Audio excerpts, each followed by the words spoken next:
تو اس وقت آپ نے فرمایا خدا وہ ہے کہ جو زندہ بھی کرتا ہے مارتا بھی ہے.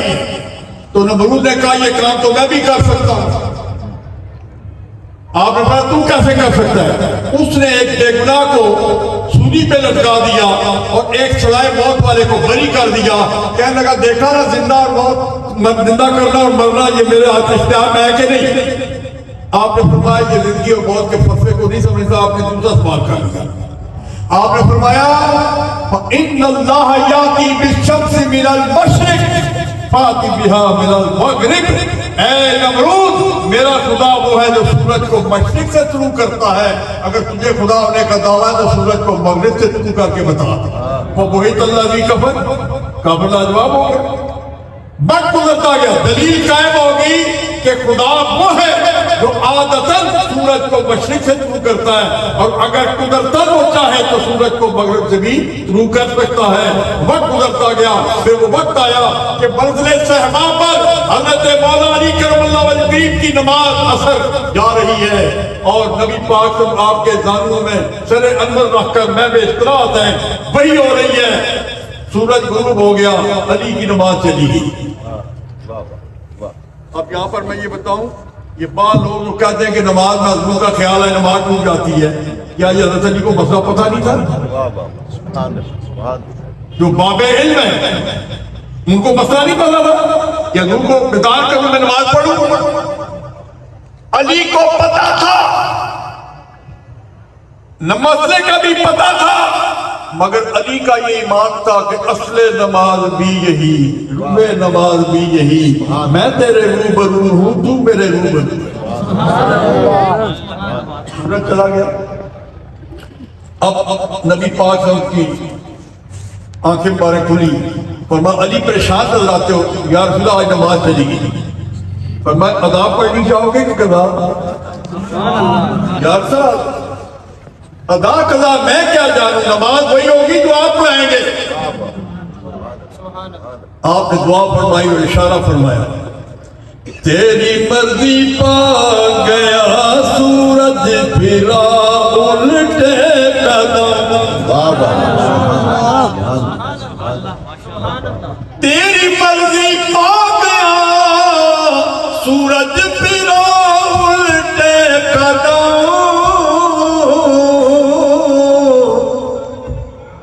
تیری انگلی اٹھ گئی ماں کا کلیجہ چر گیا. سورج واپس آیا.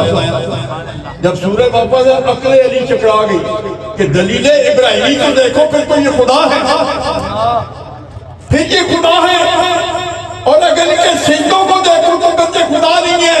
یہ پھر سورج کیسے واپس آ گیا؟ یہاں پر اعلیٰ حضرت فاضل بریلوی رحمۃ کیا فرماتے ہیں کہ واجب میں ابدیت کہاں، ممکن میں یہ قدرت کا، یعنی واجب وجود کہوں تو پھر یہ بندے تو نہیں ہے، سجدہ کس کو کرتے ہیں، اور اگر ممکن وجود یعنی بندہ کہوں تو یہ قدرت کہاں سے آ گئی کہ سورج واپس آ گیا. فرماتے ہیں کہ واجب میں ابدیت کہاں، ممکن میں یہ قدرت کہاں، حق برزخ ہے یہ سر الہ، یہ بھی نہیں وہ بھی نہیں. یعنی حضور اللہ کا ایک سر ہے، نہ یہ آپ بندوں کی طرح ہے نہ یہ خدا ہے. دوستان محترم، ثابت ہوا، عبدت سے آسان ہو گیا کہ اعلان کرو انما انا بشر مثلکم، میں تمہاری طرح انسان ہوں، اس لیے کہ تمہارا خدا بھی وہی ہے جو میرا خدا ہے. خدا ہونے کے ناطے میری تمہاری مثلیت ہے، ورنہ میرا تمہارا کوئی مثلیت کا سلسلہ بنتا ہی نہیں ہے. کیونکہ نبی پاک نے فرمایا تھا نا، جب بصری روزے رکھے تو صحابہ نے بھی رکھنے شروع کر دیے. یعنی آج شہری کی تو پتہ نہیں کتنے دنوں کے بعد افطاری ہو، اس کو بصری روزہ کرتے ہیں. اب نبی پاک صلی اللہ علیہ وسلم نے بصری روزے صحابہ نے جب رکھے تو 4 دن گزرے نا، صحابہ کے چہرے پیلے پڑ گئے، کمزور ہو گئے، کمرے کبری ہو گئی. آپ نے فرمایا تمہیں کیا ہوا؟ یا رسول بصری روزہ رکھے. فرمایا کس نے کہا ہے؟ یا رسول آپ کیوں رکھے؟ فرمایا فَأَيُّكُمْ مِثْلِي، تم میں میری مثل کون ہے؟ تم میں میری مثل کون ہے؟ یہاں علماء بھی بیٹھے، آج تک اس کا کوئی جواب نہیں کسی ایک صحابی نے بھی کہا ہو کہ حضور آپ ہماری مثل ہیں. اور تو اور مولا علی کہہ دیتے کہ ہم چچا زاد بھائی ہیں، میں آپ کی مثل ہوں، انہوں نے بھی نہیں کہا. تو ثابت ہوا کہ حضور کی مثل کوئی بھی، بولو حضور کی مثل کوئی بھی نہیں. اسی لیے تو جناب سیدنا صدیق اکبر کو فرمایا تھا یا ابا بکر لم یعرفنی حقیقت غیر ربی، اے ابو بکر میری حقیقت تو میرے رب کے سوا کوئی بھی نہیں جانتا. میری حقیقت تو میرے رب کے سوا کوئی نہیں جانتا. دوستان محترم، آج یہ کر رہا تھا کہ میلاد ہم مناتے ہیں، جیسے جیسا زمانہ گزرتا ہے، جہاں جہاں ہو قیامت لڑے تہاں ہو اٹھے رہے. بلل آخرت خیر لک من الاولی، اے محبوب تیری ہر آنے والی گھڑی پہلی گھڑی سے زیادہ بہتر ہے. اور میں ہمیشہ کہا کرتا ہوں کہ ہر کمال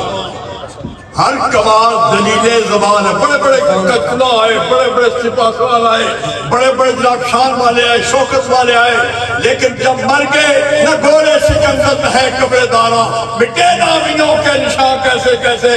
ہر کمال دلیل زبان ہے، جس کو نہیں زوال کمی والے وہ تیرا کمال ہے. اللہ خیر لک من.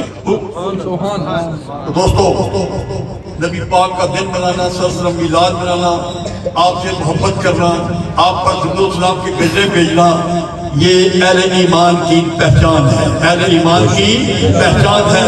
اس لیے زیادہ سے زیادہ درود و سلام بھی پڑھا کرو. اور میں اکثر کہتا ہوں ناخوانوں سے بالخصوص کہ چھڑیاں ناتا نہ پڑھو، نماز بھی پڑھا کرو. نماز عبادت خدا بھی ہے، نعت مصطفیٰ بھی ہے. نماز عبادت خدا بھی ہے اور نعت مصطفیٰ بھی ہے.